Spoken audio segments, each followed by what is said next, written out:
پاکیزہ کرو. تو جو اصل بات میں یہ محرم ہی کے حوالے سے یہ آیت کا میں نے انتخاب کیا تھا کہ جب آپ پاکیزہ کام کریں گے اور پاکیزہ کھائیں گے تو اس سے آپ لوگوں کو اچھے لگیں گے اور لوگوں کا دل چاہے گا کہ آپ جیسے بن جائیں. سمجھ میں آ رہی بات؟ ایک مثال دیتا ہوں. دیکھو کوئی بھنگی ہو جو بیچارہ ہر وقت گندگی میں رہتا ہو, اسے آپ سمجھائیں کہ یار اچھی زندگی گزارو, صاف ستھرے ہو جاؤ.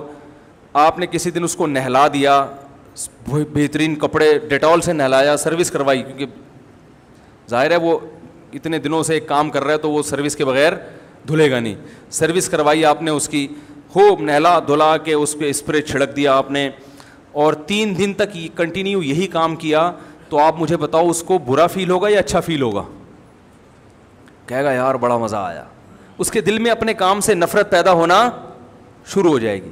تو اچھی چیز میں, اچھی طہارت میں, پاکی میں اللہ نے اٹریکشن رکھی ہے.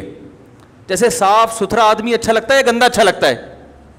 صاف ستھرا اچھا لگتا ہے. تو صاف ستھرے اعمال والا بھی انسان کو اچھا لگتا ہے. تو اللہ تعالیٰ نے اسلام کو جو ڈیفائن کیا 2 لفظوں میں, اچھا کھاؤ اور عمل اچھا کرو. کیا مطلب؟ ایسا کام کرو کہ غیر مسلم تمہاری طرف مائل ہوں کہ یار یہ بڑے اچھے ہیں. تو کوئی ایسی رسم اسلام میں جس کو دیکھ کر وحشت ہوتی ہو, اس کا مطلب ہے وہ اسلام, بولو بھائی, نہیں ہے. کوئی بھی آپ ایسا عمل کر رہے ہیں, لیبل اسلام کا لگا رہے ہیں, مگر اسے دیکھ کر غیر مسلم کو گھنٹوں گھنٹوں سمجھانا پڑتا ہے یہ کیوں ہو رہا ہے, اس کا مطلب ہے کہ یہ اسلام, بولو نا بھائی, نہیں ہے.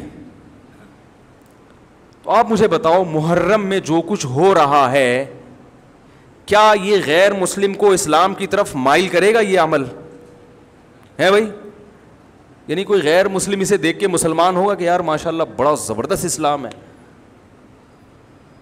افسوس ہمیں اس پر ہے کہ دیکھو جن کا مسلک ہے, جن کا فقہ ہے, وہ جو کچھ کر رہے ہیں انہیں کرنے دو.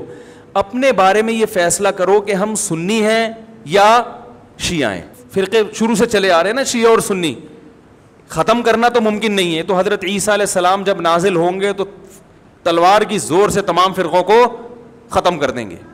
تو جو کام عیسیٰ علیہ السلام کا ہے وہ خود کرنے کی کوشش نہ کرو, جو حضرت مہدی کا کام ہے وہ خود کرنے کی کوشش نہ کرو. ہم کسی فرقے کو ختم نہیں کر سکتے, لیکن ہم اپنے آپ کو ڈیفائن کر سکتے ہیں. ہم یہ بتا سکتے ہیں کہ ہماری رائے میں صحیح کیا ہے. تو میرے بھائی, نبی صلی اللہ علیہ وسلم نے فرمایا 73 فرقوں میں سے ایک جنتی ہے. تو یا تو ادھر چلے جاؤ, یا بولتے کیوں نہیں, ابھی نہیں بول رہے تو پھر عمل کیسے کرو گے, یا تو پورے ادھر چلے جاؤ یا پورے ادھر آ جاؤ. مجھے خدا کی قسم اس پر کوئی اشکال نہیں ہوتا کہ شیعہ لوگ ماتم کیوں کر رہے ہیں, شیعہ لوگ یہ سب کچھ کیوں کر رہے ہیں, وہ جو ہے وہ مرثیے کیوں پڑھ رہے ہیں. مجھے اس پر اشکال نہیں ہوتا. ان کے دلائل ہوں گے ان کے پاس, ان کے علماء ان کو بتاتے ہیں. وہ کب کہتے ہیں کہ ہم سنی ہیں, وہ کب کہتے ہیں کہ ہم صحابہ کو حجت سمجھتے ہیں. ایک چیز کا انہوں نے دعویٰ ہی نہیں کیا تو ہم ان پر وہ کیوں تھوپے ان کے سر پہ.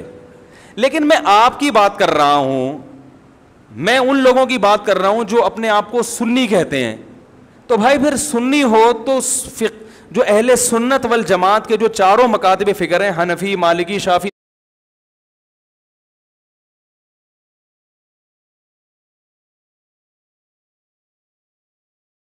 حنبلی, اہل سنت کے ہیں نا, ان کی کتابوں میں کہیں بھی اس طرح کی کوئی چیز, بولو بھائی, نہیں ہے.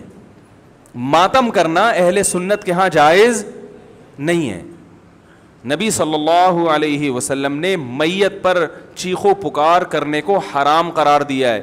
نوحہ کو جو میت پہ رونا پیٹنا ہوتا ہے, گریبان چاک کرنا, اس عمل پر آپ صلی اللہ علیہ وسلم نے لعنت فرمائی ہے. صحیح بخاری صحیح مسلم کی حدیثیں ہیں.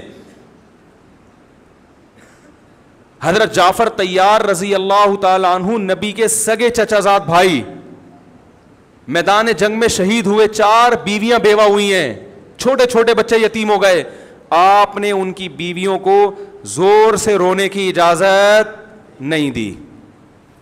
اتنا غضبناک ہوئے, جب وہ باز نہیں آئے آپ نے فرمایا ان کے منہ پہ خاک پھینک دو. حالانکہ بیوہ ہوئی ہیں, قابل ترس ہیں, لیکن چیخ کے رونے کی اجازت, حالانکہ وہ تو اہل بیت میں سے تھے, حضرت جعفر طیار ظلماً شہید ہوئے تھے. ہماری نظر میں حضرت حسین رضی اللہ تعالی عنہ کا قتل کربلا میں یہ تاریخ کا بدترین ظلم, اس لیے بدترین ظلم کہ آپ غیر مسلموں کے ہاتھوں شہید نہیں ہوئے, بلکہ ان لوگوں کے ہاتھوں شہید ہوئے جو اپنے آپ کو مسلمان کہتے تھے, اور مسلمانوں کی قیادت اس وقت ان کے ہاتھ میں تھی, حکومت ان کے ہاتھ میں تھی. لیکن اس ظلم پہ اہل سنت والجماعت کے ہاں, جو سنی ہیں, ان کے چاروں مکاتب فکر کے ہاں نہ رونے پیٹنے کی اجازت, نہ نوحہ کرنے کی اجازت, اور نہ میرے بھائی ماتم کرنے کی اجازت.